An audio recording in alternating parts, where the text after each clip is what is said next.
Selamat datang di channel YouTube kami, Semesta Horor. Di sini Anda akan memasuki dunia yang gelap dan misterius, di mana kisah-kisah horor paling menakutkan dan tak terlupakan akan diungkapkan. Siapkan diri Anda untuk menyelami cerita-cerita yang menggetarkan jiwa dan menantang batas-batas kenyamanan Anda. Dengan setiap video baru, kami akan membawa Anda dalam perjalanan melintasi lorong-lorong gelap pikiran manusia, memperkenalkan Anda pada makhluk-makhluk yang mengintai di malam hari dan mengungkap misteri-misteri yang tersembunyi di balik bayangan-bayangan dengan penggambaran yang mendalam dan detail yang menyeramkan. Kami akan membawa Anda dalam perjalanan yang tak terlupakan melalui alam semesta horor. Sudah siap untuk merasakan adrenalin yang berdegup kencang dan terjebak dalam ketegangan yang memuncak? Jika iya, maka selamat datang di Semesta Horor, tempat di mana ketakutan menjadi nyata dan cerita-cerita horor menjadi hidup. Jangan lupa untuk subscribe dan aktifkan lonceng pemberitahuan agar tidak ketinggalan setiap kisah menegangkan yang kami sajikan. Ayo, masuki dengan risiko Anda sendiri. Sebagai catatan, aku ingin menekankan bahwa pesugihan adalah praktik yang tidak etis dan tidak dianjurkan. Cerita yang akan aku buat ini murni fiktif dan tidak mewakili pandangan atau dukungan terhadap praktik pesugihan dalam kehidupan nyata. Di sebuah desa kecil yang terpencil di pedalaman Jawa Tengah, terdapat legenda mengerikan tentang pesugihan yang dilakukan dengan cara yang sangat tidak biasa. Konon, di hutan belantara yang dikelilingi oleh pepohonan rimbun dan kabut tebal, terdapat sebuah makam kuno, tempat terkuburnya seorang dukun jahat yang masih menghantui wilayah tersebut. Seorang pria muda yang putus asa bernama Sukanta mendengar cerita tentang pesugihan ludah pocong yang konon dapat memberikan kekayaan dan kekuasaan yang tak terbayangkan.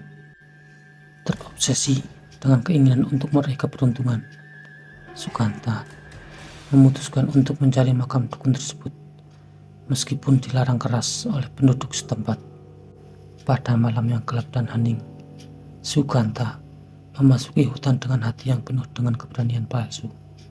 Dia mencari-cari makam tersebut, memanggil nama-nama gaib dan memohon untuk diberi kekuatan gaib. Namun, ketika dia tiba di makam yang terkubur di dalam hutan, dia merasakan kehadiran yang gelap dan menakutkan mengintainya. Dengan hati yang gemetar, Sukanta mengeluarkan sesajen dan menyalakan dupa di depan makam tersebut. Tiba-tiba, sebuah suara serak dan menggelikan mengisi udara, dan dari dalam makam muncul pocong hitam legam yang terbungkus kain kafan. Pocong tersebut menawarkan perjanjian yang mengerikan kepada Sukanta, kekayaan dan kekuasaan yang tak terbatas dalam pertukaran untuk nyawa dan jiwa Sukanta. Meskipun merasa ketakutan, Sukanta tergoda oleh janji-janji keberuntungan yang dia tawarkan. Dengan gemetar, dia setuju untuk melakukan pesugihan ludah pocong dan menandatangani perjanjian dengan darahnya sendiri. Sebelum pocong itu kembali ke dalam makam, dia mengejek Sukanta dengan tawa jahat yang menggema di malam yang sunyi. Setelah melakukan pesugihan, Sukanta segera merasakan dampaknya. Kekayaan mulai mengalir kepadanya dengan cara yang tak terduga. Uang, properti, dan keberuntungan lainnya datang kepada Sukanta dengan cepat. Namun, bersamaan dengan keberuntungan tersebut, dia juga merasakan kehadiran yang gelap dan mencekam yang mengikutinya dimanapun dia pergi. Rumahnya menjadi penuh dengan suara-suara aneh dan bayangan-bayangan yang menakutkan. Sukanta mulai merasa bahwa sesuatu yang jahat telah menempel padanya sejak dia melakukan pesugihan tersebut. Namun, kekayaan dan kekuasaan yang diraih membuatnya terjebak dalam keinginan untuk terus memperoleh lebih banyak lagi. Tetapi, keberuntungan Sukanta segera berubah menjadi kutukan. Harta kekayaannya menguap dengan cepat. Propertinya menjadi terkubur dalam hutan. dan kehidupannya menjadi hancur.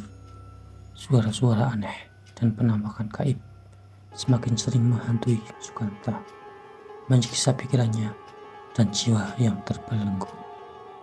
Sukanta menyadari bahwa dia telah bermain dengan api yang tak terkendali dan segera merasa penyesalan yang mendalam atas perjanjiannya dengan pocong itu. Namun, sudah terlambat untuk menarik mundur perjanjiannya dan dia menyadari bahwa dia harus membayar harga yang mahal atas keinginannya untuk kekayaan dan kekuasaan. Akhirnya, Sukanta terpuruk dalam keputusasaan dan ketakutan yang tak terlukiskan.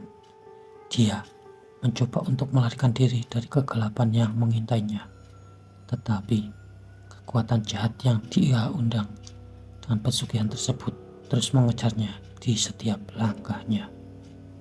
Pada suatu malam yang gelap, Sukanta ditemukan mati di depan makam pocong tersebut. Wajahnya yang pucat terbungkus dalam ekspresi ketakutan yang tak terlupakan.